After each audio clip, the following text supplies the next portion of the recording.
Hello everyone, welcome to movie explain. ये कहानी एक लड़के की जो कि छुट्टियों में अपने मॉम डैड के साथ घूमने जाता है, जहाँ उसे अपने पड़ोस में रहने वाली औरत से प्यार हो जाता है। लेकिन प्रॉब्लम तो तब शुरू होती है जब उस पर मर्डर के इल्जाम लगते हैं। अब आगे क्या होगा ये हम आज की इस वीडियो में देखेंगे। तो मूवी की शुरुआत होती है और हम डग नाम के एक लड़के को देखते हैं जो अपने पेरेंट्स के साथ गर्मियों की छुट्टियों में घूमने आया है। यहाँ उसका एक लेक हाउस है और डग की मॉम उससे कहती है कि अपना ध्यान पढ़ाई से हटाकर आसपास की चीजों को देखो। उसकी मॉम ऐसा इसलिए कहती है क्योंकि वो बहुत ही सीधा साधा लड़का था जो केवल अपनी पढ़ाई पर ध्यान देता था। यहाँ आकर वो अपने दोस्त कैरन से मिलता है जो कि एक बार में काम करता था। वहीं बार में हम एक आदमी को भी देखते हैं जो इस इलाके का शरीफ है, लेकिन वो लोग बाकियों के साथ घुल मिल जाते हैं। फिर एक दिन डग देखता है कि उसके सामने वाले घर पर कुछ लोग आए हैं, जिसमें से एक बहुत ही खूबसूरत लड़की भी होती है। वो एक इन्वेस्टमेंट बैंकर थे और वो लड़की उसकी वाइफ होती है। यहाँ हमें पता चलता है कि उस लड़की का नाम लीना है। घर बहुत ही अच्छा था इसलिए उन्होंने खरीद लिया। डग उस लड़की को और भी करीब से देखना चाहता था, इसलिए वो बाहर जाता है जहाँ वो अपनी साइकिल ठीक करने का नाटक करता है। जहाँ लीना भी डग की तरफ देखती है और उसे नोटिस करती है। फिर एक बार डग जब लेक से वापस आ रहा था तब उसके डैड उसे आवाज देते हैं और उसके डैड उसी बैंकर के घर में होते हैं। तब डग अपने डैड के साथ उसी बैंकर के घर में जाता है जहाँ वो उस बैंकर से मिलता है और बातों ही बातों में बैंकर को पता चलता है कि डग को बोट के बारे में काफी कुछ पता है, जिस वजह से वो डग को अपने बोट पर काम के लिए रख लेता है। अगले दिन जब डग बोट पर जाता है तो वो वहाँ लीना को देखता है और बस उसे देखता ही रह जाता है। लीना भी अपने कपड़े उतारकर शावर लेने लगती है और ये सब डग देख रहा था, लेकिन लीना को इस बात का बिल्कुल पता नहीं होता कि डग उसे देख रहा है। तभी वहाँ लीना का पति आ जाता है, वो बैंकर। वो पूछता है कि बोट तुम्हें कैसी लगी, जिस पर डग कहता है कि बोट तो काफ़ी अच्छी है और मैं इस पर काम करने के लिए तैयार हूँ। दरअसल बैंकर कुछ दिनों के लिए बाहर जा रहा था, इसलिए वो डग से कहता है कि मैं वापस आकर देखूंगा कि तुमने क्या कुछ किया है। रात को जब डग अपने बेड पर लेटा था तब वो लीना और बैंकर की आवाज़ सुनता है और जब वो खिड़की से देखता है तब वो दोनों आपस में लड़ रहे थे। फिर अगले दिन डग जब अपने घर पर बोट के पार्ट्स को ठीक कर रहा था तब वो लीना को देखता है जो कि बाहर जा रही थी। फिर एकदम से उसे लीना की चीख सुनाई देती है,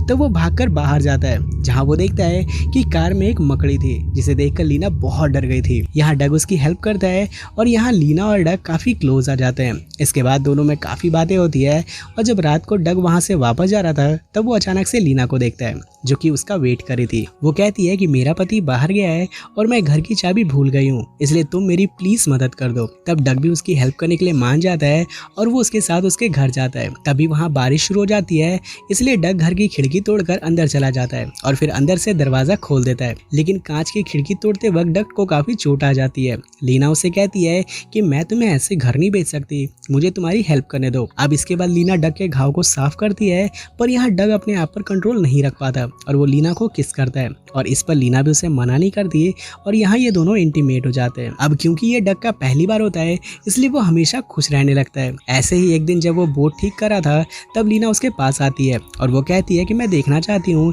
कि तुमने बोट के अंदर कैसा काम किया है। ये देखकर वो डग को अंदर लेकर जाती है जहाँ वो डग को इंटीमेट होने के लिए कहती है। डग पहले तो थोड़ा हेजिटेट होता है लेकिन फिर वो मान जाता है। फिर एक सुबह डग देखता है कि बैंकर वापस आ गया है, लेकिन ये दोनों अभी भी नहीं रुकते और चुप चुप कर इंटीमेट हुआ करते हैं। फिर बैंकर जब बोट देखता है तब वो उस पर बहुत गुस्सा करता है। वो कहता है कि तुमने अच्छे से काम नहीं किया। अब वो फिर से बाहर जाने वाला था और उसके जाने के बाद लीना और डग फिर से एक साथ हो जाते हैं। डग लीना के पैर पर हाफ हार्ट का एक टैटू देखता है और जब वो लीना से इस बारे में पूछता है तो लीना कहती है कि मैं किसी से प्यार करती थी लेकिन हमारी स्टोरी पूरी नहीं हो पाई और ठीक ऐसा ही हार्ट उसके पैर पर भी है। अब लीना डग को एक फ़ोन देती है जिससे वो दोनों एक दूसरे के साथ बात कर सके। अब इसके बाद जब दोनों इंटीमेट हो रहे थे तब खिड़की के बाहर से गार्डनर उसे ऐसा करते देख लेता है, जिससे ये दोनों डर जाते हैं कि कहीं ये गार्डनर किसी को बता ना दे। फिर एक दिन बैंकर डग को लेकर उस बोट पर राइड में जाने वाला था और वो अपने साथ लीना को भी ले लेता है, जहाँ लीना बोट पर उसे मारने की कोशिश भी करती है लेकिन वो बच जाता है और उसे लीना पर शक भी नहीं होता। फिर जब बैंकर बोट के इंजन को देखने चला जाता है तब लीना डग को एक जख्म दिखाती है और कहती है कि मैं नफरत करती हूँ इस आदमी से, वो हमेशा मुझे छोड़कर चला जाता है और जब वो वापस आता है तब मेरे साथ झगड़ा करता है और मुझे बहुत पीटता है, इसलिए मैं अब उसके साथ नहीं रहना चाहती। फिर रात को लीना डग को कॉल करके बाहर बुलाती है और वो कहती है कि उसने मुझे बहुत मारा और अब मैं उससे तलाक लेने जा रही हूँ। ये सुनकर डग तुरंत उसके पास पहुँचता है जहाँ वो कहता है कि हम पुलिस के पास जा सकते हैं, जिस पर लीना कहती है कि वो बहुत पैसे वाला है और पुलिस उसका कुछ भी नहीं बिगाड़ पाएगी। इसके बाद कुछ दिनों तक सब कुछ ठीक चलता है और वो दोनों फोन पर बातें करते हैं और मिलते भी थे। फिर एक दिन जब डग अपने घर आता है तब वो अपने घर पर लीना को देखता है। डग उसे देखकर चौंक जाता है और उसे पूछने लगता है कि आखिर तुम यहाँ क्या कर रही हो। जिस पर लीना कहती है कि तुम मुझसे वादा करो कि चाहे कुछ भी हो जाए तुम मेरी मदद करोगे। इस पर डग मान जाता है। यहाँ लीना कहती है कि जितनी जल्दी हो सके मेरे घर आ जाओ। तो डग लीना के घर जाता है जहाँ वो देखता है कि बैंकर की बॉडी नीचे जमीन पर पड़ी हुई है और यहाँ लीना बताती है कि वो मुझे मार रहा था, इसलिए मेरे हाथ जो लगा मैंने उसके सर पर मार दिया, जिस वजह से वो मर गया। डग पूछता है कि क्या तुमने एम्बुलेंस को कॉल किया, जिस पर लीना मना कर देती है। अब डग काफी घबरा जाता है और वो कहता है कि हमें पुलिस को सब बता देना चाहिए, जिस पर लीना कहती है कि उसके परिवार वाले बहुत पावरफुल है और वो मुझे नहीं छोड़ेंगे। डग कहता है कि ये बहुत बड़ी बात है, या तो हमें पुलिस को बताना होगा या फिर मुझे अपने पेरेंट्स को ये बातें बतानी होगी, हम अकेले इसे हैंडल नहीं कर सकते। जिस पर लीना कहती है कि तुम एक छोटे बच्चे हो और मुझे तुम्हें इन सब चीजों में नहीं खींचना चाहिए। ये सुनकर डग उसकी हेल्प के लिए मान जाता है और वो कहता है कि हमें बहुत ही सोच समझकर काम करना होगा। दूसरी बात, हमें बिल्कुल नॉर्मल रहना होगा जिससे किसी को हमारे ऊपर शक ना हो। दूसरे दिन डग काम पर जाता है जहाँ वो नॉर्मली बिहेव करता है। यहाँ लीना भी डग के पेरेंट्स की नजरों में रहती है और रात को डग बैंकर की बॉडी लेकर बोट पर चला जाता है। पर तभी उसे सिक्योरिटी गार्ड पीछे से आवाज लगाता है और गार्ड को लग रहा था कि वो बैंकर है क्योंकि डग ने कपड़े ही ऐसे पहने थे। फिर वो ऐसा दिखावा करता है कि वो असल में बैंकर ही है और रोशनी कम होने की वजह से उस गार्ड को कुछ भी पता नहीं चलता। फिर डग बैंकर की बॉडी को बोट पर ही आग लगा देता है। फिर दूसरे दिन पुलिस को बोट पर बैंकर की बॉडी मिलती है और वो अपनी जांच शुरू कर देते हैं। अब लीना के घर पर हर वक्त पुलिस का आना जाना लगा रहता था और फिर रात को डग जब बार में था तब वहाँ शेरिफ भी आया हुआ था, जहां डग को पता चलता है कि लीना को इंश्योरेंस में $10 मिलियन मिलने वाले हैं। अब इसकी जांच करने के लिए इंश्योरेंस डिटेक्टिव भी आ रही है जो कि बहुत स्ट्रिक्ट है। अब लीना को पुलिस स्टेशन बुलाया जाता है जहां वो लीना से उसकी मैरिड लाइफ के बारे में और उसके अफेयर के बारे में पूछते हैं, जिससे लीना चिढ़ जाती है और वो वहां से चली जाती है। अब शेरिफ और डिटेक्टिव लीना के घर पर छानबीन करने के लिए जाते हैं जहाँ शेरिफ देखता है कि इस घर से डग का बेडरूम दिखता है। इसका मतलब डग लीना को देख सकता था और वहीं दूसरी तरफ डिटेक्टिव को टूटी हुई खिड़की मिलती है जिसमें डग के खून और फिंगरप्रिंट लगे हुए थे। अब उन्हें ये काफी बड़ा प्रूफ हाथ लगा था, इसलिए वो उसके सैंपल ले लेते हैं। आगे डग को भी इन्वेस्टिगेशन के लिए बुलाया जाता है जहां उसे बैंकर के बारे में पूछा जाता है, लेकिन वो ज्यादा कुछ नहीं बताता। डिटेक्टिव कहती है कि अगर तुम कुछ छुपा रहे हो तो मत छुपाओ, वरना तुम्हारे ऊपर भी सीरियस चार्जेस लग सकते हैं। ये सुनकर डग के पेरेंट्स काफी ऑफेंड हो जाते हैं और वो डग को लेकर चले जाते हैं। फिर एक दिन डग और लीना मिलकर उसके मोबाइल फोन को छुपा देते हैं क्योंकि उसके जरिए पुलिस उन्हें पकड़ सकती थी। अब पुलिस को अब तक जो भी एविडेंस मिले थे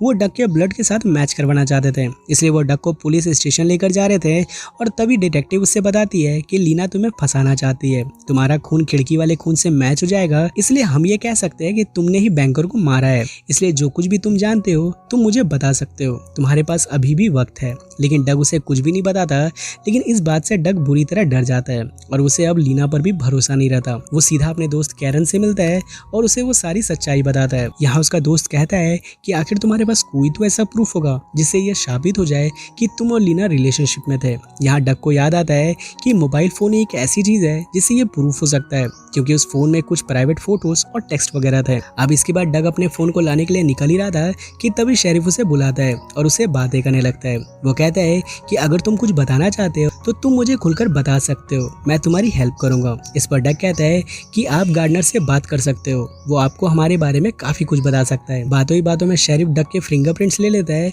और वहीं दूसरी तरफ डग के पेरेंट्स को लीना की अंडरवेयर मिलती है। डग कहता है कि मर्डर मैंने नहीं किया। तभी वहाँ शेरिफ आ जाता है और उसके पास डग को अरेस्ट करने का वारंट भी था। ये देखकर डग वहाँ से भागने लगता है और यहाँ डिटेक्टिव भी उसका पीछा करी थी। वो भागकर उस जगह पहुँचता है जहाँ उसने फोन को छुपाया था। पर लीना वहाँ पहले से ही मौजूद थी और डग के आने पर वो खुद के कपड़े फाड़कर ऐसा दिखावा करती है जैसे डग ने उसके साथ जबरदस्ती करने की कोशिश की है और इस प्लान में लीना कामयाब हो जाती है और पुलिस डग को पकड़ लेती है। डग शेरिफ से कहता है कि मैंने कुछ नहीं किया, अगर आप मुझे थोड़ा टाइम दोगे तो मैं ये सब कुछ प्रूव कर सकता हूँ। ये सुनकर शेरिफ उसे एक मौका देता है और वो ऐसा दिखावा करता है जैसे उसका डग पर ध्यान नहीं था और इसी बात का फायदा उठाकर डग वहाँ से भाग निकला। अब डग सीधा लीना के घर जाता है जहाँ वो उसका सारा सामान देखता है और यहाँ उसे पता चलता है कि लीना के पास काफी सारे पासपोर्ट है और उसे वहाँ फोन भी मिल जाता है। तभी वहाँ पर डिटेक्टिव आ जाती है और डग उसे वो फोन दे देता है, जिस पर डिटेक्टिव कहती है कि ये एविडेंस देने के लिए थैंक यू। इसके बाद वो शेरिफ को कॉल करती है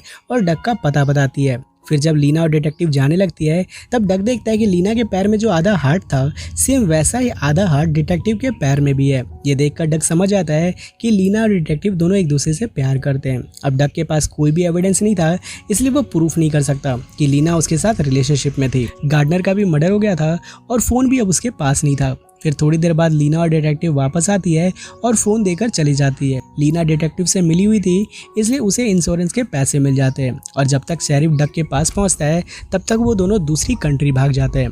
हालांकि डग फोन की मदद से ये प्रूफ कर देता है कि वो बेकसूर है, लेकिन फिर भी उसे कुछ दिनों के लिए जेल जाना पड़ता है और इसके बाद वो उसी घर में वापस से रहने लगता है जहाँ उसकी कई सारी यादें जुड़ी हुई थी। और यहाँ ये मूवी